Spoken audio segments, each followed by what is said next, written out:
Good morning guys. అందరికీ ముందుగా వరలక్ష్మి వ్రతం శుభాకాంక్షలు. ఇంటి హాస్టల్లో ఉండాల్సిన అమ్మాయి సడన్గా ఇంటికి వచ్చింది అనుకుంటున్నారా? మరి ఇంకేం చేద్దాం, వరలక్ష్మి వ్రతం రాఖీ అండ్ సండే 3 రోజుల హాలిడే కలిసి వచ్చినప్పుడు ఇంటికి రావాల్సిందేగా.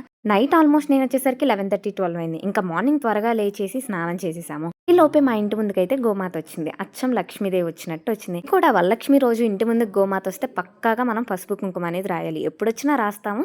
ఈ రోజు ఇంకా చాలా అదృష్టం అనుకోవచ్చు. లక్ష్మీదేవి ఇంటికి వచ్చినట్లుగా మా ఇంటి ముందుకి తలుపు నెట్టుకొని మరీ వచ్చిందనమాట. ఇంక మొత్తానికి నేను మా అమ్మ కూడా దండం పెట్టేసుకొని కిచెన్లోకి వెళ్ళిపోయాము. ఇంకిప్పుడు ప్రసాదాలు అయితే రెడీ చేయాలి. ఫస్ట్ అయితే నేను ఇంకా పులిహార చేద్దాం అనుకుంటున్నాను. ఆల్రెడీ మా అమ్మ రైస్ కుక్ చేసింది. ఇక్కడైతే పప్పు ఆల్రెడీ దించేసాము. ఇంకా ఫాస్ట్గా పులిహార అయితే కానిచ్చేయాలి. ప్రసాదాలు రెడీ చేశాక కొత్త డ్రెస్ వేసుకుందాంలే అని చెప్పేసి నేనైతే నార్మల్ ఫ్రాక్ వేసుకున్నాను ముందు.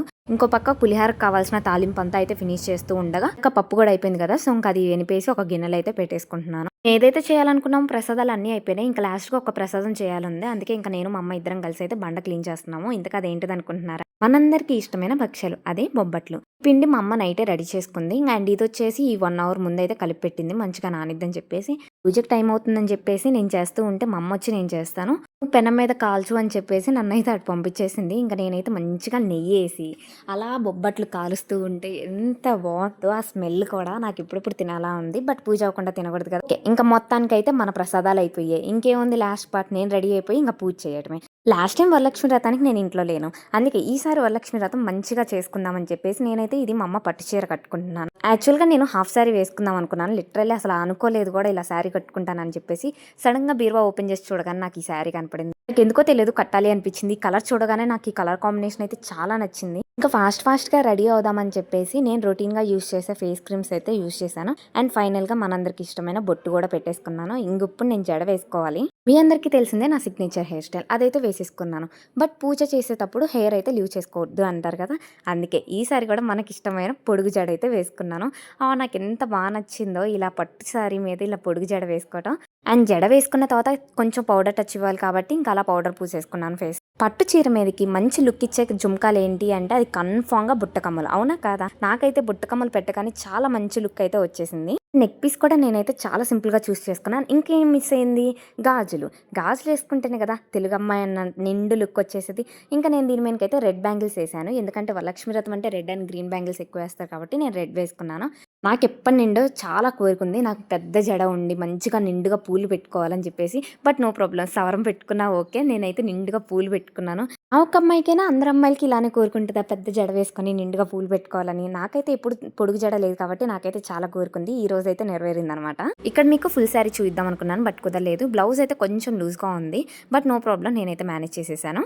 నాకు మా ఇంట్లో ఏదైనా పండగలు జరుగుతున్నప్పుడు నాకు ఇష్టమైన పాట ఏంటంటే కిచెన్లో హెల్ప్ చేయడం మా అమ్మకి. అండ్ ఆల్సో నెక్స్ట్ పూజ గది పూజించడం నాకు చాలా ఇష్టం. ఇలా నేను మా అమ్మ ఇద్దరం కలిసి చేస్తూ ఇలా పూజ గది కానీ కిచెన్లో ప్రసాదాలు రెడీ చేయడం కానీ పొద్దున్నే హడావిడిగా అన్ని పనులు పూర్తి చేసుకుంటుంటే నాకైతే పండగ వైబ్స్ వస్తాయన్నమాట. ఇంకా మొత్తానికైతే ఉన్న గుమ్మాలన్నిటికి కూడా మంచిగా పసుపు రాసి బొట్టు పెట్టేశాను. ఇక్కడైతే ప్రసాదాలు అన్నీ రెడీ అయిపోయాయి కదా. సో ఇంకా ప్రసాదాలు తీసుకెళ్లి అమ్మవారి ముందైతే పెట్టుకుందాం. ఇప్పుడు ఇంతకీ శ్రావణ మాసంలో వరలక్ష్మి వ్రతం ఎందుకు చేస్తారు, అసలు ఏంటి దాని విశిష్టత అనేది ఎంతమందికి తెలుసు? నాకైతే తెలియదు, ఇప్పుడే తెలుసుకుంటున్నాను నేను కూడా. సో నా లెక్క తెలియని వాళ్ళ కోసం నేనైతే ఇప్పుడు మీ అందరికి చెప్తాను, వినండి.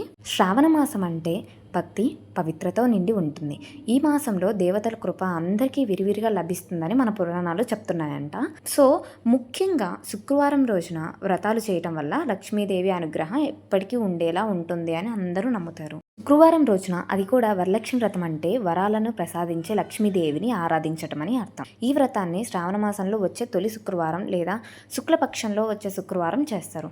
ఎందుకంటే ఈ కాలంలో దైవిక శక్తులు భూమిపై బలంగా ఉంటాయని మన పెద్దలు చెప్పడం జరుగుతుంది. ఈ వ్రతాన్ని ఆచరించేవారు కుటుంబంలో ఆయురారోగ్యాలు, సంపద, శాంతి, సౌభాగ్యం కోరికలతో లక్ష్మీదేవిని పూజిస్తారని అర్థం. మన పురాణాలలోనూ ఆచారాలలోనూ ఎంతో ప్రాముఖ్యంగా చెప్పబడుతుంది ఇది. శ్రీ మహాలక్ష్మి అమ్మవారి వ్రతాన్ని అర్చన, అలంకరణ, నైవేద్యం, కథ, విన్నపం వంటివి చేస్తూ సంపూర్ణ భక్తితో చేస్తారు ఆడవాళ్ళందరూ కూడా. ఈ వ్రతం వల్ల మన కుటుంబం సంపదతో, శాంతితో, సౌభాగ్యంతో ఉండటమే కాకుండా మన హృదయాలు కూడా మంచిని కోరుకునేలాగా చేస్తుంది ఈ వ్రతం. అండ్ ఇంకో విషయం, వరలక్ష్మి వ్రతం అంటే 8 రూపాలలో ఉన్న లక్ష్మీదేవిని పూజించడం. ఆ 8 రూపాలు ఏమిటంటే ధనలక్ష్మి, ధాన్యలక్ష్మి, గజలక్ష్మి, సంతానలక్ష్మి, విజయలక్ష్మి, విద్యాలక్ష్మి, ధైర్యలక్ష్మి అండ్ ఆదిలక్ష్మి. సో మొత్తానికి ఈ వ్రతాన్ని చేసే స్త్రీలు తమ కుటుంబం శ్రేయస్సు కోసం, భర్త దీర్ఘాయుషుడు అవ్వటానికి, సౌభాగ్యాన్ని పొందటానికి చేస్తారు. ఇదనమాట నాకు తెలిసింది కదా! దీంట్లో ఏమన్నా తప్పులుంటే మాత్రం క్షమించండి. నాకు తెలిసింది ఏదో కొంతో గొప్ప మీతో అయితే పంచుకుంటున్నాను నేను. మొత్తానికైతే ఇలా మా పూజ అయితే జరిగింది. అందరికీ కూడా ఇంకోసారి వరలక్ష్మి వ్రతం శుభాకాంక్షలు. మీరు కూడా మంచిగా చేసుకున్నారు పూజ అనైతే ఆశిస్తున్నాను నేను. అండ్ పూజ మొత్తం అయిపోయింది. మా అమ్మ తాంబూలం తీసుకోవటానికని చెప్పేసి మా పైనున్న ఆంటీ దగ్గరికైతే వెళ్ళింది.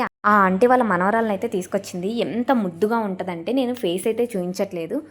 ఎందుకంటే చాలా చిన్న పిల్ల క్యూట్‌గా ఉంటది. మళ్ళీ ఎక్కడ దిష్టి తగిలిద్దా అని చెప్పేసి అయితే చూయించట్లేదు. నాకు చాలా ముద్దొస్తూ ఉంటది ఆ పాప మాత్రం. ఎవరి దగ్గరికైనా వస్తది. అస్సలు యాడ్ అవ్వదు. ఎంతసేపైనా ఉంటది. ఓయ్ ఓయ్ ఓయ్ చెయ్యి పాపా చెయ్యి ఇరిగిపోద్ది ఎవరా పాప చెప్పు నువ్వు no no no no no దానికైతే పూజ ఫినిష్ చేసుకొని అందరికి వాయినాలు ఇచ్చేసిన తర్వాత ప్రసాదం అయితే తింటున్నాను. పొంగలి అండ్ ఆల్సో భక్షాలు చాలా అంటే చాలా ఇష్టం. ఇంతకీ మీరు వరలక్ష్మి వ్రతం ఎలా చేసుకున్నారో నాకు కామెంట్ చేయండి. మొత్తానికైతే నా వరలక్ష్మి వ్రతం చాలా మంచిగా జరిగింది. అండ్ నేను కట్టుకున్న మా అమ్మ పట్టు చీర అండ్ ఆ జడ నాకు ఎలా ఉన్నాయో చెప్పండి, కామెంట్ చేయండి. సో ఈ వ్రతంలాగా మీ అందరికీ నచ్చినట్లయితే ఇంకా ఇలాంటి విషయాలు ఎన్నో తెలుసుకోవాలి అనిపిస్తే నా ఛానల్ని లైక్ చేయండి, షేర్ చేయండి, సబ్స్క్రైబ్ చేయండి. Bye guys.